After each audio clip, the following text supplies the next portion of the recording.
Hello students, मैं साहिल आप सभी का एक बार फिर से स्वागत करता हूं हमारे YouTube चैनल नौजवान भारत एकेडमी पर। जैसा कि आप सभी जानते हैं, हमने पिछली क्लासेस में डिस्टेंस और डायरेक्शन का बेसिक किया था। पहली क्लास में हमने बिल्कुल बेसिक किया था और दूसरी क्लास में हमने कुछ अप लेवल के क्वेश्चंस किए थे। आज की क्लास में हम और थोड़ा अप लेवल के क्वेश्चंस करेंगे जो कि हमारे कॉम्पिटिटिव एग्जाम्स में आ जाते हैं, और इससे अप लेवल हमारा कुछ भी नहीं बचेगा और हमारा टॉपिक पूरा क्लियर हो जाएगा। अगर आपने हमारी वो पिछली वीडियो नहीं देखी हो तो हमने डिस्क्रिप्शन में उसका लिंक दे रखा है, आप वहां से जाकर उन वीडियोस को देख सकते हैं। तो हम बिना देरी करते हुए अपनी क्लास को आगे बढ़ाते हैं। तो पहला क्वेश्चन है हमारा, Gopal started walking 2 kilometre straight from his school. Gopal 2 kilometre school से सीधा चलता है, किस डायरेक्शन में चलता है हमें ये नहीं बताया गया है। देन ही टर्न राइट, फिर वो राइट मुड़ता है, and walk 1 kilometre to reach his school, और 1 किलोमीटर चलता है और अपने हाउस पर पहुंच जाता है, यानी कि अपने घर पर पहुंच जाता है। If his house is in south east from his school, अगर उसका जो घर है वो स्कूल से साउथ ईस्ट डायरेक्शन में हो, then in which direction Gopal start walking from his school, तो वह स्कूल से किस डायरेक्शन की तरफ निकला था, हमें ये पूछ रखा था। तो सबसे पहले हमने बना लिया कि गोपाल एक इस पॉइंट पर है और गोपाल 2 किलोमीटर स्कूल से स्ट्रेट चलता है, और हमसे यही पूछ रखा है कि वो स्कूल से किस डायरेक्शन में चलता है। तो हमने बना लिया कि वो मान लिया कि वो नॉर्थ डायरेक्शन में चल रहा है। गोपाल नॉर्थ डायरेक्शन में वो 2 किलोमीटर चला। उसके बाद बोल रखा है then he turn right and walked 1 kilometre to reach at his house, फिर वह राइट मुड़ता है। राइट का मतलब क्लॉकवाइज डायरेक्शन में मुड़ता है और 1 किलोमीटर चलता है और अपने घर पर पहुंच जाता है। यहाँ पर है गोपाल्स हाउस, ये गोपाल का घर है और ये गोपाल जो है स्कूल से चला था। तो अब बोल रखा है if his house is south east from his school, अगर उसका हाउस स्कूल से साउथ ईस्ट डायरेक्शन में हो। अगर हम यहां से बनाए तो उसका हाउस इस वक्त किस डायरेक्शन में है, स्कूल से नॉर्थ ईस्ट डायरेक्शन में है। अगर हम देखें तो उसका हाउस स्कूल से नॉर्थ ईस्ट डायरेक्शन में है, और उसने हमसे बता रखा है कि अगर उसका हाउस साउथ ईस्ट में होता, यानी कि 90 डिग्री हमने घुमा दिया है, तब उसका हाउस साउथ ईस्ट में आ रहा है। तो हमने मान कर क्या चला रहा है कि वो नॉर्थ में चल रहा है। तो अगर हमने फाइनल आंसर को 90 डिग्री क्लॉकवाइज डायरेक्शन में घुमाया था, तो अगर हम इस जो हमने मान के चली थी कि वो नॉर्थ डायरेक्शन में चल रहा है, उसको 90 डिग्री क्लॉकवाइज घुमा देंगे तो हमारा आंसर आ जाएगा। अगर हम 90 डिग्री इसको क्लॉकवाइज घुमाते हैं तो कौन सी डायरेक्शन आती है, ईस्ट डायरेक्शन, और ये ईस्ट डायरेक्शन हमारा आंसर हो जाएगा। जैसे कि वो ईस्ट डायरेक्शन में चला 2 किलोमीटर, फिर वह राइट मुड़ा 1 किलोमीटर, और फिर अपने स्कूल में पहुंच गया, और उसके स्कूल से उसका घर किस डायरेक्शन में था, साउथ ईस्ट डायरेक्शन में था।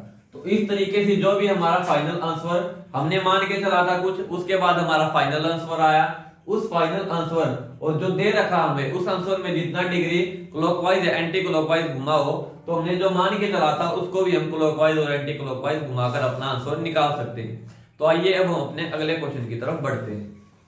तो नेक्स्ट क्वेश्चन है हमारा, P and Q start cycling from the same point. P और क्यू एक सेम पॉइंट से साइकिलिंग स्टार्ट करते हैं। P cycles 18 kilometre north, P north की तरफ 18 किलोमीटर साइकिल चलाता है। Then turns to her right, और अपने राइट पर मुड़ता है, एंड साइकिल्स 3 किलोमीटर, और 3 किलोमीटर साइकिल चलाता है। उसके बाद क्यू साइकिल्स 9 किलोमीटर ईस्ट, फिर क्यू भी अपने जो स्थान है वहां से चल पड़ता है और 9 किलोमीटर ईस्ट डायरेक्शन में जाता है। देन टर्न्स नॉर्थ, फिर वह नॉर्थ डायरेक्शन में मुड़ता है, एंड साइकिल्स 10 किलोमीटर नॉर्थ, और नॉर्थ की तरफ 10 किलोमीटर साइकिल चलाता है। Then turns left and cycle 6 kilometre, और फिर लेफ्ट मुड़ता है और 6 किलोमीटर साइकिल चलाता है।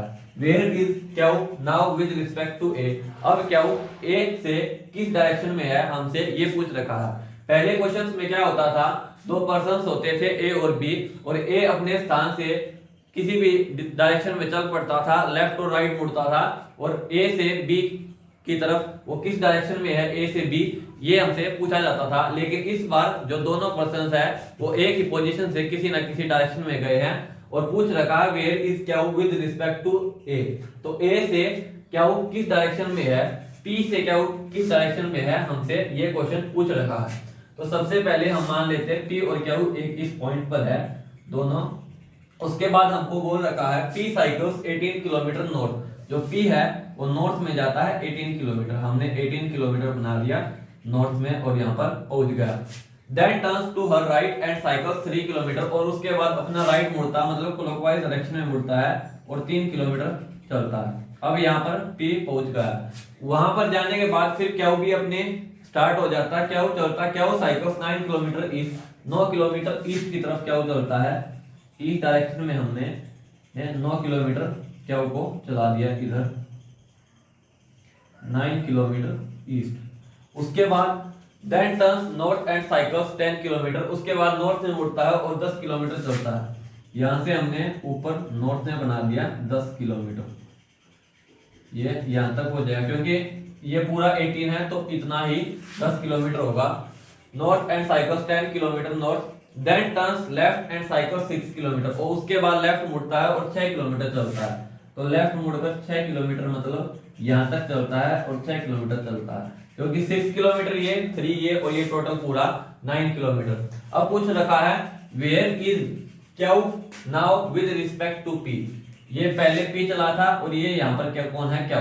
तो अभी पूछ रखा है कि क्यू पी से किस डायरेक्शन में है, हमको ये बताना है। तो ये नीचे की तरफ कौन सी डायरेक्शन होती है, साउथ। तो क्यू पी से किस डायरेक्शन में है, साउथ डायरेक्शन में। अगर हमको ये बताना होता है कि पी क्यू से किस डायरेक्शन में है तो हम क्या बता देते हैं, नॉर्थ। तो इस तरीके से हम इन क्वेश्चंस को आंसर कर सकते हैं।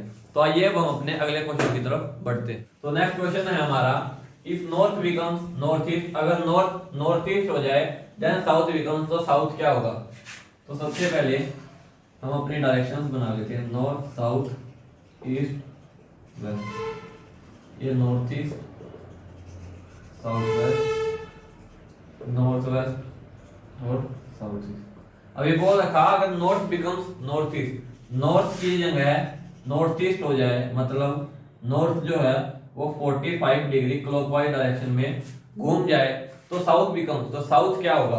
तो साउथ को भी हम 45 डिग्री क्लॉकवाइज घुमा देंगे तो साउथ क्या हो गया, साउथ वेस्ट हो जाएगा साउथ की जगह। इसी तरीके से हम किसी भी क्वेश्चन को क्लॉकवाइज या एंटी क्लॉकवाइज घुमा सकते हैं। अगर हमको दिया जाए कि नॉर्थ बिकम्स साउथ ईस्ट, अगर हमको बोला जाता कि नॉर्थ साउथ ईस्ट बन जाता तो इसका मतलब क्या है कि हमें 135 डिग्री क्लॉकवाइज घुमा कर दिया गया है।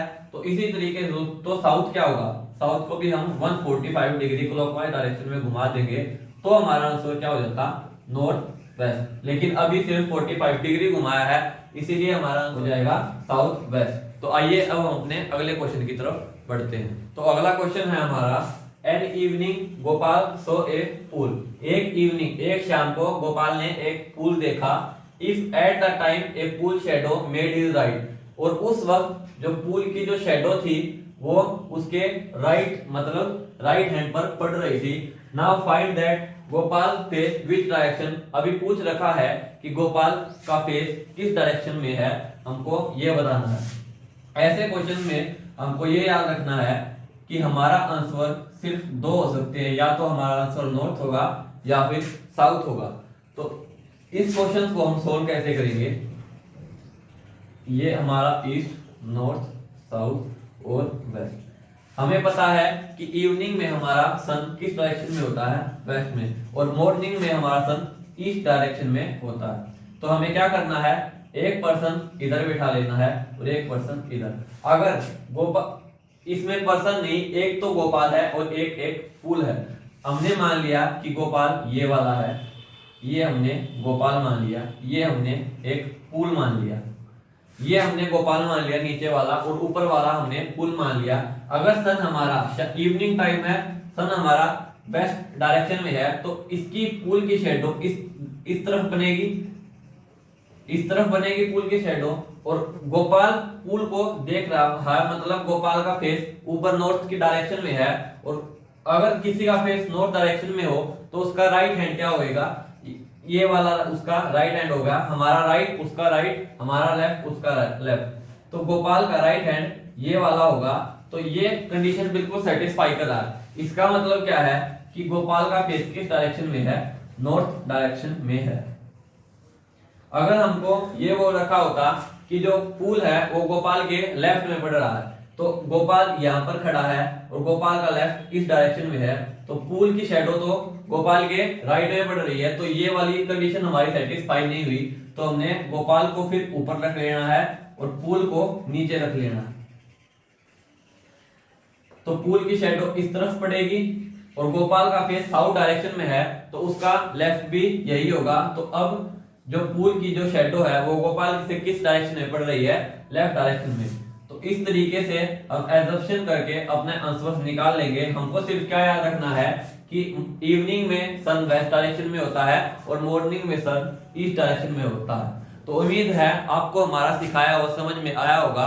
अगर आपको हमारी वीडियो अच्छी लगी हो तो वीडियो को लाइक करें, चैनल को सब्सक्राइब करें और ऐसी वीडियोस के लिए हमारे यूट्यूब चैनल नौजवान भारत एकेडमी के साथ बने रहें।